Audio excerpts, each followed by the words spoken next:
apoiando ela no lábio inferior, e não se fala amém. Quem fala amém é o padre, né? Bem, meus caros, um pequeno breve darmos esta missa em função das cerimônias que virão daqui a pouco, antes da missa das 9h30. E a jornada de ontem me tomou um certo tempo, não tive como estruturar um sermão assim com mais calma. Bem, sairá hoje mais um sermão da abundância do coração. Quando a gente lê esse evangelho, a gente vê que todas as pessoas ali falam de Deus, né? A gente sabe, não está no evangelho de hoje, no fragmento que foi colocado na missa de hoje, mas além de São José e de Nossa Senhora, de Nosso Senhor e do profeta Simeão, tem essa senhora venerável, né, essa profetisa Ana, que com seus 87 anos, dedicou toda a sua vida para Deus, né? Todo mundo ali, nessa passagem, dedicou sua vida para Deus, desde um recém-nascido até uma senhora de venerável idade. E você vê Simeão, você vê essa profetisa Ana com uma idade já avançada, numa época que não foi fácil. Já falamos em todos os sermões, lembrarem aqui lá do que vocês ouviram, havia todo tipo de convulsões políticas do tamanho que era possível. Na época não havia rede social, né? Num vilarejo, numa província minúscula, né, que se atravessa, acho que uns 3 dias a pé, que é a Judéia, né?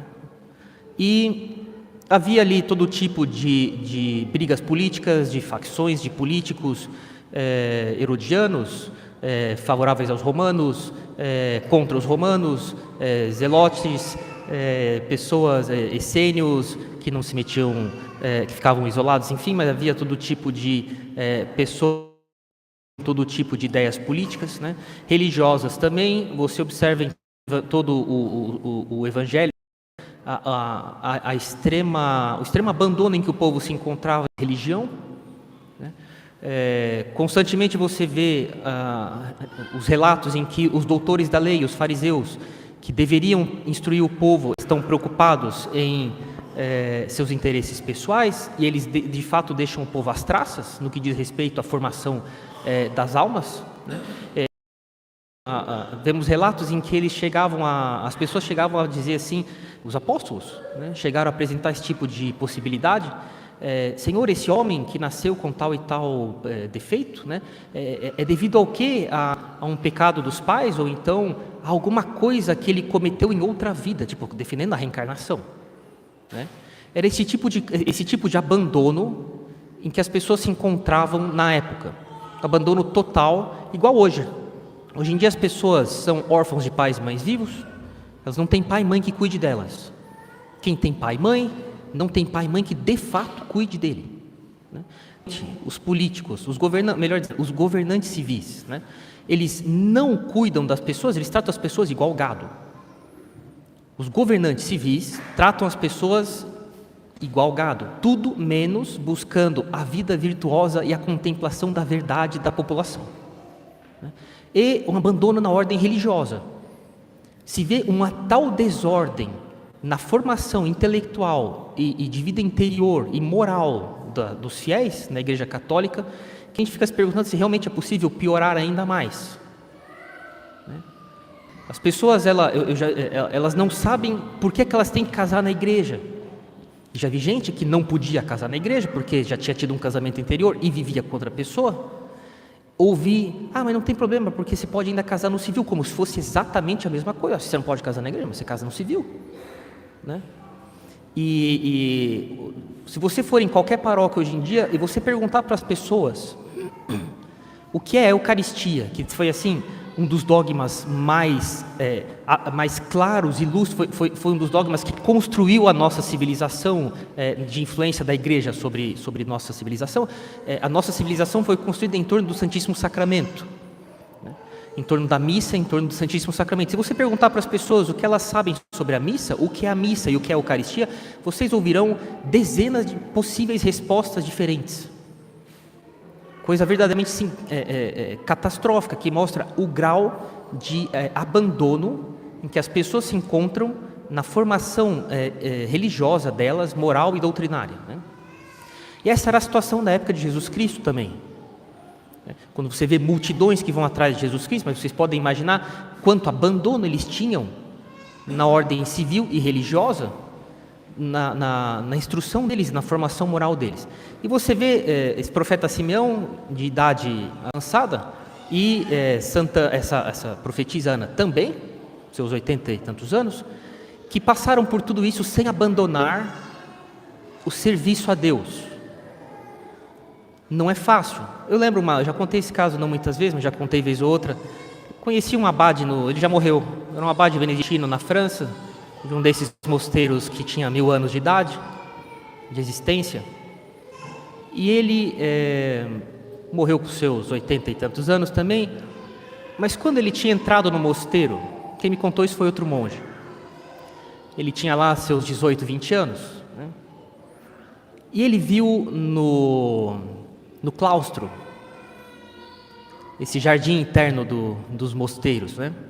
2 noviços rindo um pouco de alguns defeitos de um monge mais velho.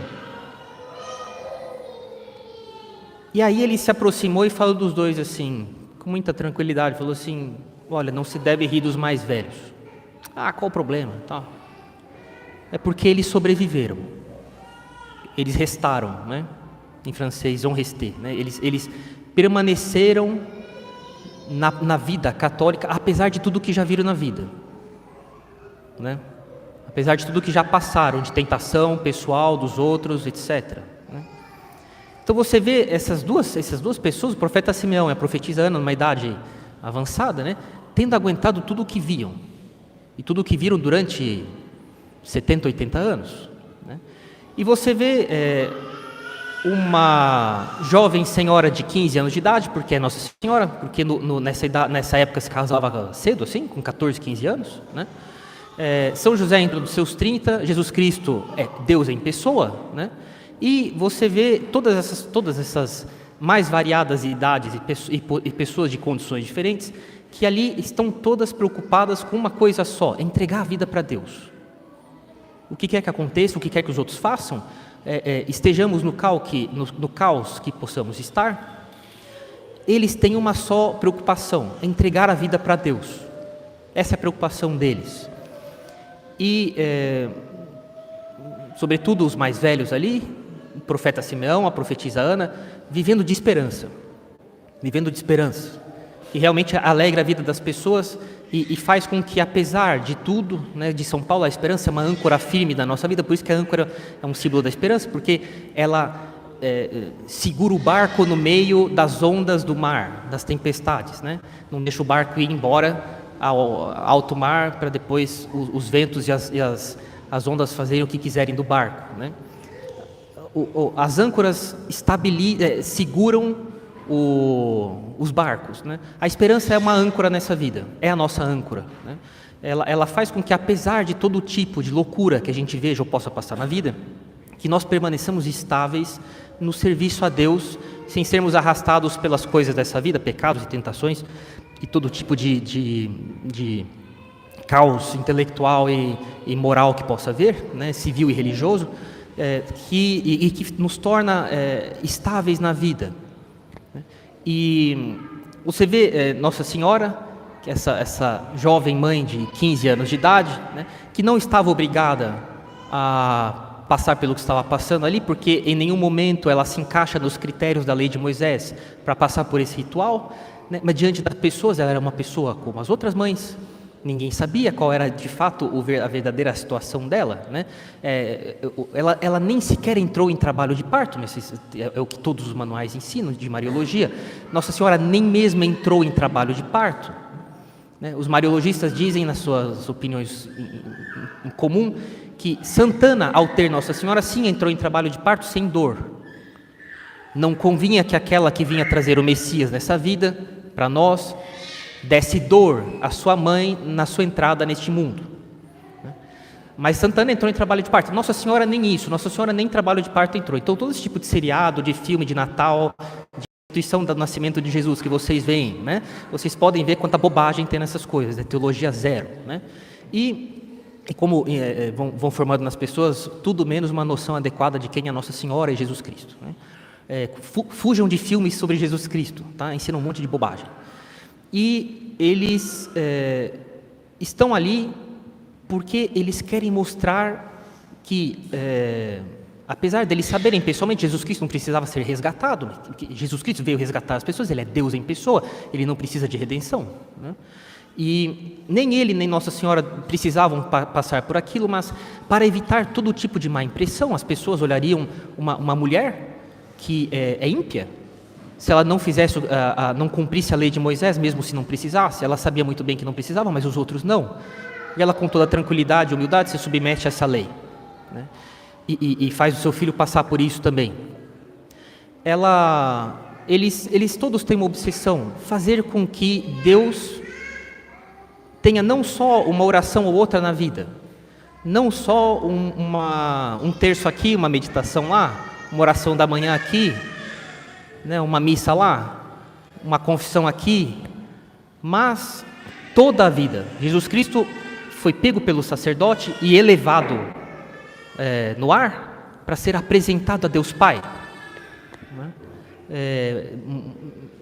Nossa Senhora é toda de Deus e ela não quer jamais dar a impressão para as pessoas de que ela possa ter, ainda que com fundamento, de não precisar passar por aquele rito, né? Ela não tinha impureza nenhuma, né? De que as pessoas tivessem a impressão de que ela fazia desprezo ou descaso pela lei e desse má impressão para as pessoas e assim levasse as pessoas também a não cumprir a lei, e elas precisavam cumprir a lei de Moisés, diferente de Nossa Senhora, né? E você vê São José também, ele leva as suas duas pombinhas, eles eram pobres, né? Vocês conhecem essa história? Talvez eu falei uma vez, quando a gente expôs uma relíquia aqui do manto de São José, que nós temos, né? E esse manto está em Roma, foi levado por São Jerônimo para Roma. E a história que se conta, por tradição, é de que havia um homem que havia vendido, se não me engano, madeira para São José, em Hebrom. E São José não tinha nem dinheiro para pagar direito, e Nossa Senhora propôs que ele entregasse como parte do pagamento o seu manto, que ele usou para enrolar Jesus Cristo também, né? E ele entregou esse manto para esse homem, né? E esse homem, ele tinha uma doença nos olhos e foi curado, né? E a esposa dele tinha um temperamento bastante complicado. Diz a tradição que ela ficou com seus problemas definitivamente resolvidos, se tornou uma esposa exemplar, né? E ele ficou tão admirado que devolveu o manto para São José, né? Bem, mas eles eram pobres, né? São José e Nossa Senhora eram pobres. E o dinheiro, esses 5 ciclos, né? Ciclo, um shekel, ficou traduzido como ciclo, né? Esses 5 ciclos equivaliam a 20 dias de trabalho, não era barato, hein? E São José, Nossa Senhora, ele vai lá, São José, para dar uma notável soma de dinheiro dele, para mostrar que ele está disposto a entregar o que Deus quiser dele, né? Nossa Senhora está disposta, está ali para mostrar que ela está disposta a mostrar para as pessoas que a lei deve ser cumprida, né? Devemos dar tudo o que Deus nos pede, né? O filho deles está ali para ser entregue todo para Deus, ele é todo de Deus, né? E esses 2 anciãos, Ana e Simeão, que passaram toda a vida deles entregando a vida para Deus, todos eles mostram que Deus não quer só um ato de piedade nosso aqui ou lá, uma oração da manhã aqui ou lá, um ângelus aqui ou lá, mas Ele quer toda a nossa vida. O que quer que cada um passe, na situação que estiver, que Ele quer que nós nos entreguemos todos inteiros para Ele. Não só fazendo aquele ato de piedade, mas que nós nos entreguemos todos inteiros para Ele, né? Sirva de modelo para nós, é o que nós buscamos nessa capela fazer de vocês, né? Vocês veem que a gente não tem nenhum receio de falar, olha, guardem o silêncio, as pessoas fazem ação de graça, ou vai ter o ofício do rosário, não atrapalhem o ofício com conversas pessoais, em casa tenham tal e tal conduta com os filhos, de piedade, de devoção, nós não hesitamos em fazer vocês, um diminutivo de uma busca nossa de fazer vocês entenderem de que toda a vida de vocês deve ser dada para Deus. Vocês devem constantemente conversar com Deus, entregar a vida de vocês para Deus, apesar do que vocês possam ver nesse mundo, não desanimem. Coloquem toda a confiança de vocês em Deus. Esse velho Simeão não se desesperou, nem se desanimou diante de tudo que ele via na sociedade e no caos de instrução religiosa das pessoas, né, por falha dos sacerdotes. Eles mantiveram a confiança de que Deus faria o seu trabalho na hora que tivesse que ser, né? E ele faz com toda a descrição do mundo. Quem poderia imaginar que esse casal recém-casado, digamos assim, fazia um ano, né, estavam, menos de um ano, estavam ali para iniciar a redenção do mundo. Quem poderia imaginar? Eles viam um casal com uma criança no colo, como qualquer outro, né? Lógico, com toda a piedade e devoção que eles poderiam transparecer, mas ninguém poderia imaginar que ela era a mãe de Deus e que ela tinha Deus no colo, né? Deus faz as coisas com muita discrição, né? Busquem encaminhar a vida de vocês conforme o andamento das coisas, e Deus mostra a onipotência dele, não fazendo coisas muito estrondosas e impressionantes na nossa vida, mas justamente fazendo com que as coisas andem de maneira muito tranquila, porque isso mostra um grande poder de Deus. Por que as coisas não acontecem na nossa vida de maneira impressionante? Porque Deus governa as coisas com total domínio, até das mínimas. Nada escapa do poder de Deus, então Ele consegue encaminhar, Ele pode encaminhar as coisas com toda a serenidade, sem ter que, de repente, perceber que, isso aqui me escapou, agora eu preciso fazer um movimento um tanto brusco, e as pessoas percebem. Não, Deus conduz as coisas, mas com uma total tranquilidade, porque Ele tem um total poder no interior das coisas, Ele governa o ser das coisas lá de dentro, né? E por isso a nossa vida vai se encaminhando de maneira muito tranquila. Eu já vi um padre falar assim: você quer saber se o seu anjo da guarda trabalha, se você está ouvindo o que o seu anjo da guarda te aconselha, né, com as boas ideias, o que a graça te aconselha, e se você leva uma vida entregue para Deus, então veja se a sua vida se passa de modo tranquilo e normal. Quando a nossa vida se passa de maneira tranquila e normal, isso mostra que nós estamos colaborando com a graça, né?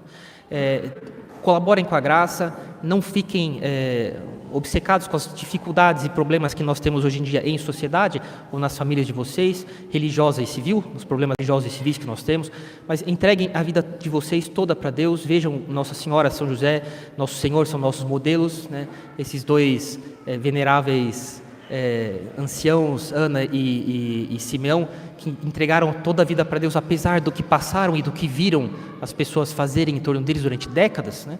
E dediquem a vida toda de vocês para Deus, façam de Nossa Senhora a mestra de vocês, de Nosso Senhor o modelo de vocês, e vocês verão que a vida de vocês será, vocês comparecerem diante de Deus no juízo, vocês verão que a vida de vocês terá sido conduzida pela graça, para que Deus tenha tido com vocês tudo o que Ele queria tirar de vocês, não só o